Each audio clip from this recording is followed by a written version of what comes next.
চতুর্থ দফায় বাড্ডা থানার হত্যা মামলায় ৫ দিন করে রিমান্ড দেওয়া হয়েছে সাবেক প্রধানমন্ত্রীর উপদেষ্টা সালমান এফ রহমান এবং সাবেক আইনমন্ত্রী আনিসুল হককে। একই দিন আদাবর থানার আরেক মামলায় ৫ দিন করে রিমান্ড মঞ্জুর হয় সাবেক এমপি সাদেক খান এবং সাবেক সেনা কর্মকর্তা জিয়াউল আহসানের।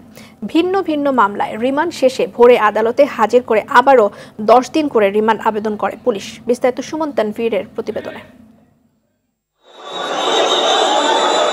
গেল ৫ আগস্ট গণঅভ্যুত্থানে শেখ হাসিনা সরকারের পতনের ৮ দিনের মাথায় প্রথম গ্রেপ্তার হয় আওয়ামী লীগের প্রভাবশালী দুই নেতা সালমান এফ রহমান ও আনিসুল হক। ১৪ আগস্ট শেখ হাসিনার ঘনিষ্ঠ হিসেবে পরিচিত এই দুই নেতাকে ১০ দিন করে রিমান্ড দেয় আদালত।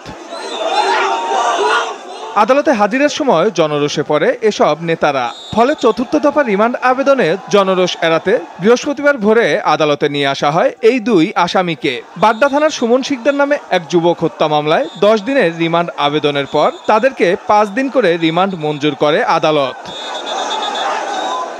একই দিন ভোরবেলা আদাবর থানায় পোশাক শ্রমিক রুবেল হত্যা মামলায় আদালতে হাজির করা হয় মোহাম্মদপুরের সাবেক এমপি সাদেক খান ও সাবেক সেনা কর্মকর্তা জিয়াউল হাসানকে। দ্বিতীয় ও তৃতীয় দফায় এ দুইজনকে ৫ দিন করে রিমান্ড মঞ্জুর করে আদালত। যাত্রাবাড়ী সহ আরও কয়েকটি থানায় মামলা হয়েছে হাসিনা সরকারের এসব প্রভাবশালী সদস্যদের বিরুদ্ধে।